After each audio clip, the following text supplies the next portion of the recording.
I'm Bruce Bolger, founder of the Enterprise Engagement Alliance, which is an organization committed to achieving organizational goals by engaging all stakeholders in a strategic way. And our Brand Media Coalition group focuses specifically on the power of brands to engage and motivate people and how to design programs to effectively tell your own story through the stories of brands. And in these particular sessions, we talk tactically about different types of key areas of the rewards, recognition, gifting, and related experience area. And golf is legendary in that category. So today we have experts from three different perspectives. Corey Wolfe, who's director of sales at Links Unlimited. Their company is a master fulfillment company that carries some of the leading brands in golf for any type of business, event, loyalty type of experience. And they've made a real commitment to the customization and personalization. So we brought in Corey to talk about that. John Geysen comes at it from the perspective of an incentive marketing company. He's director of product marketing for HMI Performance Services, a decades-old company in the Boston area. And he's, in his capacity, very much involved with crafting experiences. And Marc Matthews is here as a provider of golf experiences and related types of experiences. And these are certificates that companies can buy 3 years in advance that enable the employee or the recipient to actually customize the experience as well. And his business has flourished as group travel, and in some cases, merchandise has not been available, and companies have pivoted. So, folks, thank you very much for joining us. And Marc, I'm going to start with you in terms of the game itself. The pandemic had a really remarkable effect on the game of golf. Could you kind of talk about the unexpected impact?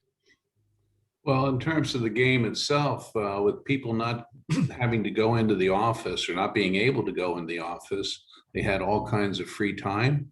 While they might still have been working from home, they could now have flexible hours where they could fit in 18 holes of golf. So I think Corey probably should have sold a whole boatload of equipment here over the pandemic because everybody was out there playing golf. Now, personally, my game of golf, it's not about the arrow, it's the Indian. So I didn't need any new equipment, but Corey might be better off speaking about that. But a lot of people were out there playing golf. So the demand for golf, the whole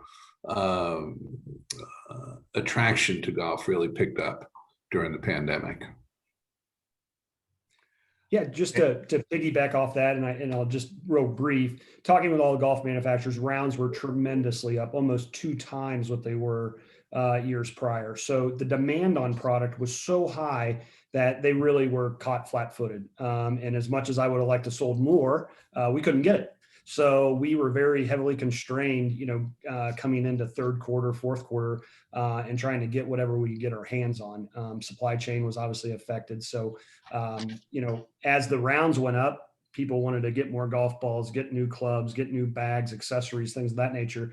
But, unfortunately, no one knew what was going to come out of the pandemic. So some brands, weren't able to capitalize as much as they would like to. I mean, they all had stellar years. But it could have been really phenomenal if they could have met the demand. And we've heard that a number of employees, though, or I should say other recipients, have actually held out. They're not shifting their points in many cases. They're patiently waiting in some cases. Corey, have you seen that? Well, no. I mean, from our perspective as a product, a product supplier to major loyalty programs like HMI, we're up tremendous, not just with golf, just in general. And so I do think that there probably is people holding out, but I do think a lot of people that use points for travel were shifting them over to merch. And I think that was happening because you might have particular programs where points go away after a time frame, right? So you have to use them within a year. They don't carry over, things of that nature. And then I think people being home and having more time on their hands, they went through loyalty programs more than they ever would in the past. And so, I don't have firsthand knowledge of that because we don't run loyalty programs, we fulfill for them. But from what we could hear, that was kind of what was happening across the board. And probably John can talk more to that than I can.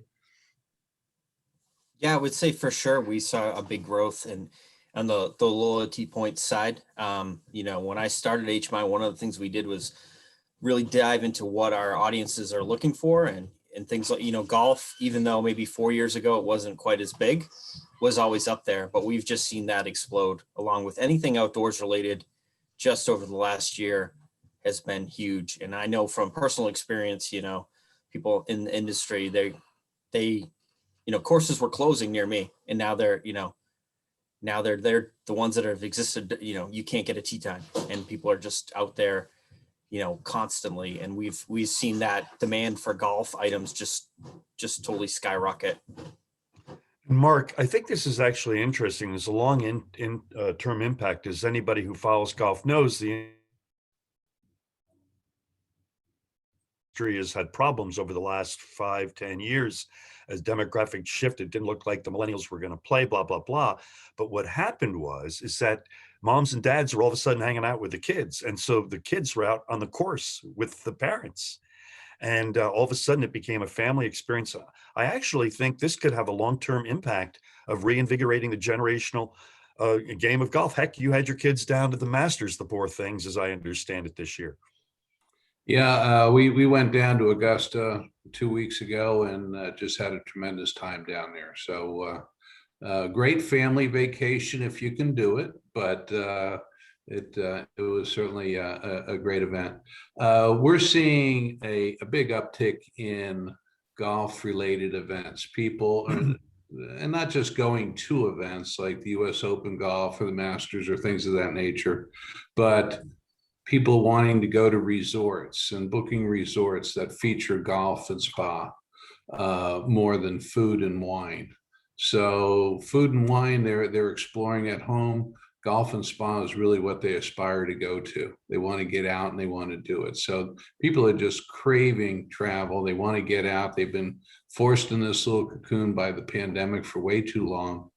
And we're seeing a lot of redemptions on not as much international travel, but regional travel. So global companies that we deal with, it's Europe within Europe, Asia within Asia, America within America. People are traveling regionally where they can, and those outdoor experiences such as golf getaways at golf resorts are certainly a huge item for us. Corey, you guys made a real commitment to customization and personalization a couple of years ago, and you were really ahead of the curve. I follow the industry, pretty closely, and a lot of people paid lip service to it. It seems that paid off. Am I wrong? I think, yeah, obviously being a one-stop shop helped. I think customization, logoing golf balls and bags and towels and hats and things that has been around for 30, 40, 50 years. What we were able to do was identify that if we could make it a one-stop shop where people didn't have to send it to another vendor and have that product managed with that vendor and essentially, have to watch that go to the vendor and make sure that everything got done properly, be on the hook for the product if something went wrong at the vendor who was decorating it. We had identified that those things were pain points. And so we just basically took over that service. So in some regards, we've adopted decoration in our own facility for certain things. And then other things we do use third-party decorators, but we manage it ourselves and take on that responsibility to get it to the end user through a reseller, what have you. Now, you make an interesting point, John. If you think about it, in golf is an area that people have always instinctively understood that tastefully done decoration can really make a difference. It can really, because there are memories made on a golf course with friends, with colleagues. It's just beyond, as we all know, it's beyond an ordinary type of experience in business. So how much are you seeing clients today understanding more in general, the importance of how do we present that, how do we communicate it, How do we customize it? The IRF research shows that the Incentive Research Foundation, I should say, research shows that this is a critical part of it. Do you think clients are beginning to wake up to this more? I think they're always looking for the right kind of customization or branded item, the one that fits the best, kind of fits but doesn't overwhelm. And the golf balls are they're perfect for that. I mean, no one minds getting a sleeve of Titleist Pro V1s, even with a logo on it. Whereas maybe another item, it might be overwhelming. You don't want it branded necessarily. But if it's a good fit for the audience, they love it. I mean, then every time they take one out of a sleeve and go to hit a shot, they're thinking about you, your company, and all the way through back into the program. So it's really good item to get branded. Yeah, and if I could just add something to that, Bruce, I mean, I think another important aspect of that is that golf product tends to work as an advertising vehicle, not just to the individual, but from a mass perspective. So putting a logo on a golf bag when you're on the golf course and everyone's seeing you, you're able to advertise to other people. Towels, hats, apparel, things of that nature really stand out, and people see that. And I think the iconic brands have understood that, and they've been able to utilize golf to really incorporate themselves with the sport, and so it doesn't feel like you're just, slapping a logo on something. They're actually incorporating themselves into these products. And I think, frankly, the alcohol brands have probably done the best of it, but it doesn't feel cheap, I guess is the right word. So, I think ultimately you've seen some really good brands do some good stuff through golf. Well, it's interesting you say that, because if you're sitting down and you're watching a game of golf, you're accustomed to seeing all of your favorite players wearing the brands.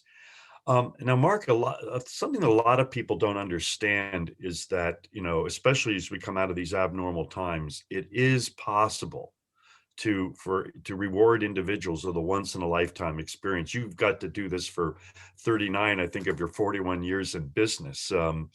But that's really, for many people, a dream. What advice do you give to people who want to do that? Because I would imagine it could be tricky and you could get ripped off pretty easily.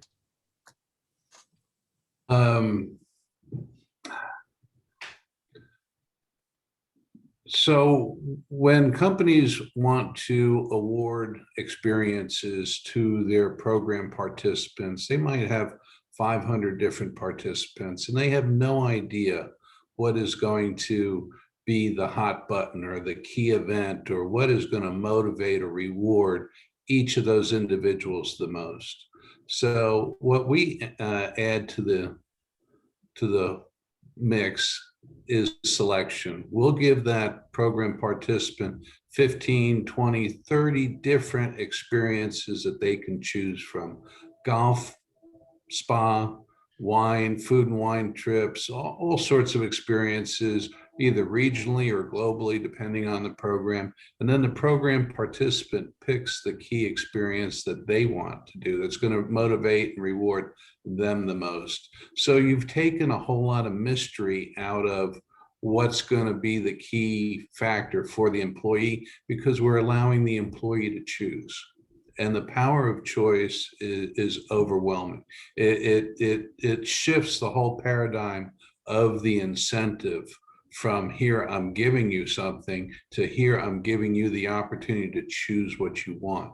It sounds like so little, but it is so much. It adds so much to the whole trophy value of the award, so that when the program participant is actually taking the experience, they're taking it because they got to choose to take it. Not only what they wanted to do, but where they wanted to do it and when they wanted to do it. So it's not just, hey, I got a golf outing at some resort. They got to pick the resort. They got to pick when they're going to go to the resort. They got to pick who they're going to take with them on the trip. So and they say, hey, look, I want to spend a couple extra nights, or I want to add some spa, or I want to do this or that, or I want to go hot air balloon riding over the desert while I'm out here. So they got to customize that whole experience to where it's really a once in a lifetime experience for them. And that's, I think, the big difference in what we provide and how we present it to the end user client. So are there any risks involved with booking a PGA tournament for a couple, if I have a couple of key employees or customers that we really want to recognize, are there risks to ensure that you can keep your promise? No, there's really not, because everything that we book, we guarantee, and we make them with fully refundable reservations, so that if a situation comes up, such as this pandemic, no one lost a dime. It was just, hey, sorry, the Masters isn't being held this year. We're going to have to go next year. The US Open Golf yesterday sent out an announcement that all the tickets that they sold for this year's US Open Golf tournament in Torrey Pines, they're issuing refunds to everybody, because now they've decided they're going to go to a limited occupancy, limited attendance, and everybody needs to be vaccinated. So they're refunding everybody their tickets. And, you know, what do people do? Well, our clients, they have no problems. We'll just go next year. All of our awards are good for 36 months. As a matter of fact, when the pandemic started last year, we changed the verbiage on all our awards to say, hey, I don't care when you got your certificate or your trip. You can travel anytime you want until December 31st, 2024. Gave them virtually 4 years to travel. So we took the whole issue of the pandemic right out of the formula. People couldn't go this year, they go next year. They can't go next year, we'll let them go the year after. So it takes that whole element of risk right out of the formula. It's not an issue. So Corey, in your case, as the pandemic comes, hopefully comes to an end as this year unfolds, we're already beginning to see here, by the way, where we live, a big decrease in cases as more people are getting vaccinated. So there really is on the ground hope that this is working. I had my shots and feel great. But Corey, there's a beautiful marriage of merchandise and travel experiences, isn't there? I would imagine one of the big, and John, I'm going to ask you to talk about this too as we get toward the end of the program. Again, all of the research from the Incentive Research Foundation has shown what we've always instinctively known, but which we increasingly have to prove in an ROI-based business, that these programs do have a significant impact, an emotional impact. And if you have a real program design, you have goals, and you understand your demographics, you create experiences that people will never forget. I remember every incentive trip I've been on, and they affected my behavior. They've affected my feeling of the brand. So, Corey, getting back to your end of the business, how does, as we see events going together, how does an event like, and again, Mark's is an individual travel program, but from a group individual group incentive travel program. And in fact, maybe Mark, when we come back around to you, I think you incorporate golf in your individual merchandise in your individual program. We'll get to that. But for you, Corey, were companies and doing event and boutique type of programs with golf products at some of their outings? Was that a part of your business, and do you expect it to come back? Yeah, it was a big part. Tying in, hard goods, as I would refer to it, so it'd be clubs or putters, wedges, is always, something that they're asking for. And primarily, what I would call is corporations want to do sponsorship activation. And one thing that we try to preach to everybody is that these corporations are sponsoring these golf players out on tour. And then they are partnering with other companies. And so golf manufacturers have done a really good job at going in and trying to talk to them about promotional golf programs. And so, all the way down the line, that is starting to affect what's happening. When these corporations are sending a large group out to the Masters or the US Open or the PGA, they're looking for a way to excite those people while they're at that actual event. You would think just taking them to that event would be enough, but nope, they even want to take it another level. And that's usually having, some type of offering where somebody goes home with, it doesn't necessarily have to be a golf item, but, a lot of times they like to tie it back to golf. So they're getting a custom fit putter. They're getting custom fit wedges. They might get a driver. They might get a private lesson from one of the manufacturer's pros on staff. So there is just all kinds of ways that, experiences through golf manufacturers, which is obviously who we work with, are being leveraged by larger corporations, no doubt about it. And John, from your standpoint, again, you work directly with these clients. Um, I I would imagine that the ability to integrate the golf merchandise into an event is sort of that lagniappe, as our friends in New Orleans say. But let me ask you this: how, if that's so, how important is the brand? Is this an industry that you and I have talked a lot about this? That you have to be a little careful. Like if your son is or if somebody's an engineer, there's certain brands you're not going to give them in tools. I'm not going to Yep. mention any names here, right? Um, I'll say on a positive, you better give them a Johnson DeWalt or something like that, right? Does that apply to the game of golf? If you're not a duffer, do you have to be a little sensitive to really talk to an expert in golf and how not to make yourself look like an idiot, like using the term duffer?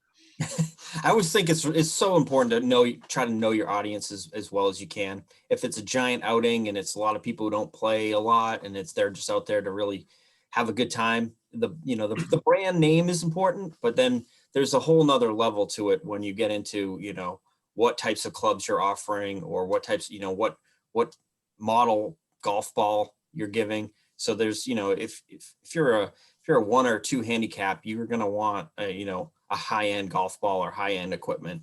A lot of times we'll see people redeem for, we've been offering a lot of bundles, complete sets that we kind of custom put together. And, I'll personally call these people and say, hey, this is what we're offering you. And then we'll help them fit it as best we can. And that ranges from someone who just is fine with the basics to someone who has, I talked to a guy the other day, real detailed specs about exactly what he wanted in his golf equipment. And we just did everything we could to make that happen. So you really need to fit your audience as best you can. Now, Mark, related to that, you said something about being able to customize your packages. Again, all the research shows that the the more you can create an unforgettable experience, the longer people never forget something. What are the types of things that you're able to do at some of these events that I wouldn't ordinarily be able to do if I just booked it on my own, or that would take Well, me hours to do? well, first of all, each and every one of our experiences, and we have over 2,500 different experiences we offer all over the world, but each and every one of them can be customized in that the program participant could add extra nights, they can add extra guests, they could add extra activities, extra tours. They can virtually do whatever they want. So if they're going to the Masters or they're going to the US Open or a PGA Championship and they want to spend a few other additional nights and they want to add some tee times at a local golf course, or they want to take a putting lesson or a driving lesson with a local instructor, or they want to do bring the kids and have massage sessions for the wives, or really whatever, virtually whatever, we can add those into the program. So our fulfillment specialists are more like personal concierge.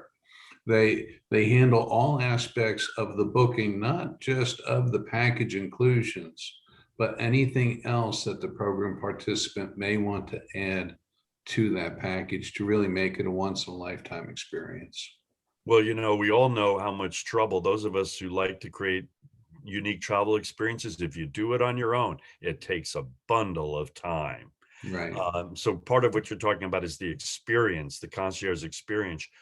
Corey, in your case, as we see the whole business coming back, what do we say to this corporate buyer, whom most of never heard of this marketplace, right? If you go to a party and you tell somebody that you work, I'm sure you've given up saying that. Well, you probably say you work for a loyalty company, right? They know what that is. But if you were to say, oh, I'm a master fulfillment company that helps companies maximize their reward experiences, what? I mean, and I work in the incentive business. No one's ever heard of it. So isn't the number one piece of advice we can provide in these half-hour essentials videos why you need to work through an expert? What if you guys, if each of you can explain quickly, the number one piece of advice that we try to get to every corporate end user is to make sure they work through the channels. And so in your case, Corey, what does that mean? What are you going to get? Rather than if you just call up a retailer and you say you want to buy a bunch of things, which a lot of people do because they don't know any better. Yeah, I mean, I think, just dealing with corporations in general bring up a whole lot of, different avenues you have to navigate. And if you've never done it before, you're going to fail. So many of our customers don't understand golf. And so what we're asking them to do is to come to us and say, I need XYZ for this demographic. This is the budget. And this is when I need to have it delivered. All of those things are going to drive our decisions on what we're going to say, go offer this to your customer. This is what you want to do it, and this is why you want to do it, because there's so many variables that come into these different product lines. It could be an inventory constraint. It could be that you have a mix of male and female and kids that one product doesn't work across them, so you have to bring in multiple things. Then you get into minimums, then you get into lead times, then you get so on and down the line. That's what we're going to be able to help you with, is so that when you go back to your customer, you're going to be knowledgeable to say these things are the best things in golf, to offer your customer, or excuse me, your end user that's going to be at your certain event or corporate event or gifting or incentive, whatever it might be. And we really break it in two different ways. In an HMI environment, we're doing a lot of one-piece drop ships. That's where a consumer, an employee, some type of end user is using points to purchase that personally. So they're just, points are another currency, another dollar, if you will. And then we have the bulk, and that's where it gets really dicey when you're buying bulk product and trying to get it to, various events, as some of the things I was just referring to. So that would be my 2 cents worth on that, is to really come to us and tell us what you want your project to be, or tell us what you're doing with your loyalty program, and we're going to be able to offer you the right product so it makes sense to somebody on the other side who can't talk to anybody, who can't talk to us. So, and Corey, am I wrong? But the typical end user barely knows that there's expertise like us. Am I wrong? Or like you, not me? Yeah, I mean, I think there's just so many salespeople that are out there, primarily in that reseller network. And when golf comes up, everybody can't be an expert. So we're obviously not the only ones in golf, but ultimately we're the ones dealing with the manufacturer. We're understanding what's going on, and we're able then to give that knowledge down. So we try to do things, even being proactive and putting things together for them, handbooks, if you will. That they can educate inside sales staff that might be, somebody who's never played golf, to at least have somebody on the other line to say, okay, this is the number one ball in golf. This is the number one wedge. This is top selling hat, whatever it might be, and try to get that education down to them so they can at least be somewhat knowledgeable when that opportunity comes about.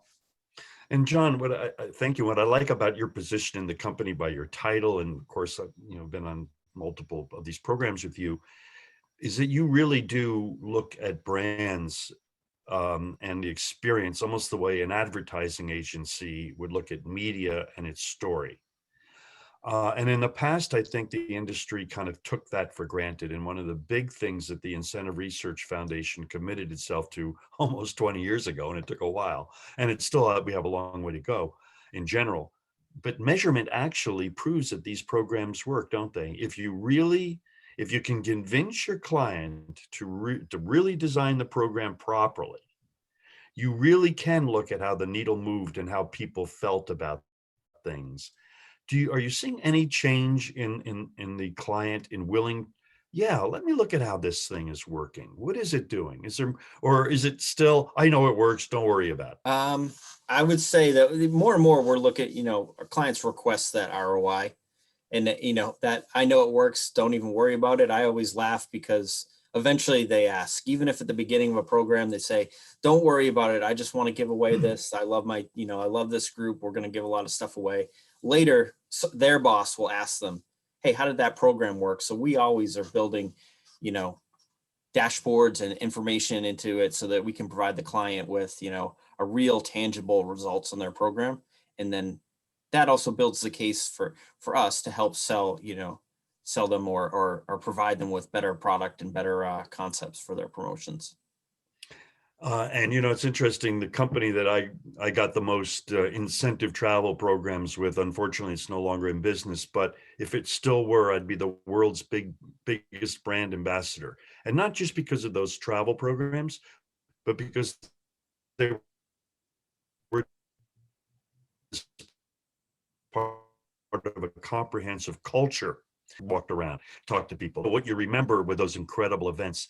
So ending up with you, Mark, I love the fact that you've actually built a program with ROI. You have a plateau program. And I'm going to also give you a chance to answer the question, do you all let people bring merchandise to that? Maybe when somebody comes home, there's this wonderful gift waiting for them, or maybe before they go, there's a special gift, or maybe it's on their hotel, in their room. Do you those? You have an ROI-based program, and do you have any merchandise? Those are the last questions for you. Yeah, that's it's a standard operating procedure for us.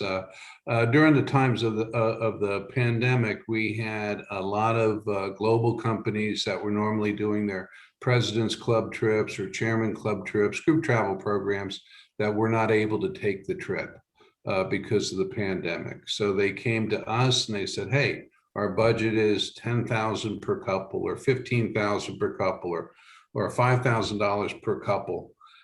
What can we do for our folks in America? What can we do for our folks in Europe?" We would create curated catalogs for each region at that specific price point that would then allow the individual program participants to choose the trip that they wanted to take.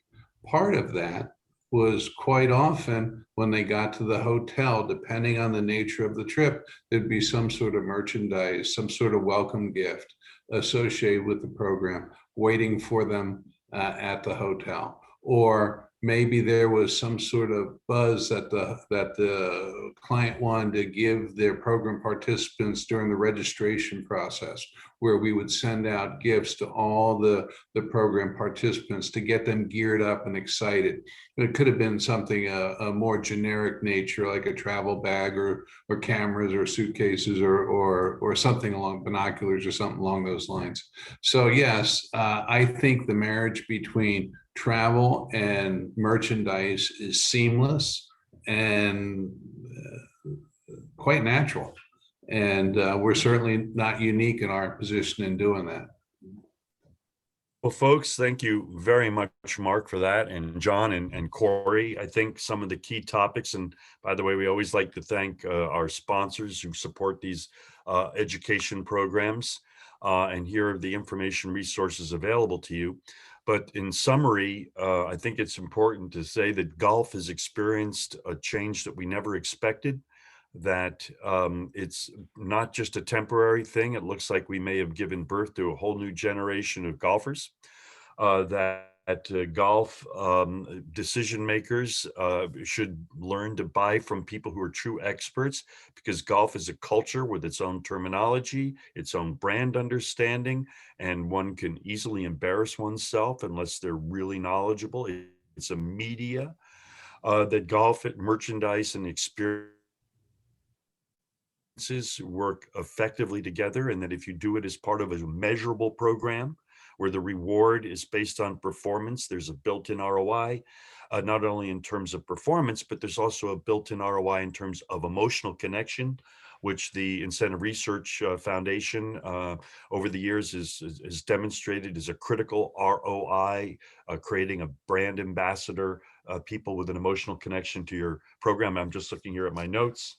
And finally, that customization and personalization, whether of the event itself, and one has to be careful who one works for when you're dealing with a leading PGA event, to make sure that everything that you're promising gets delivered and is customized to one's goal or to one's promise. And then in terms of a golf event, when events come back, there are all sorts of ways to create golf gifting experiences that are customized to your demographics, to the vibe of your brand, your own organization, and then just the way golf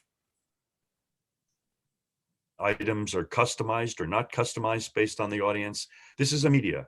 So it's just like being in advertising or marketing. You're telling your story to the most important people in your business. And the better you do it, the more measurably, the greater impact you'll get. So work through experts is the big story. So thank you very much, Marc Matthews of Pulse Experiential Travel, John Geysen of HMI Performance Incentives, and Corey Wolfe of Links Unlimited, your leading players in the business. And we appreciate your time today. Thank you. Thanks, Bruce. Thank you.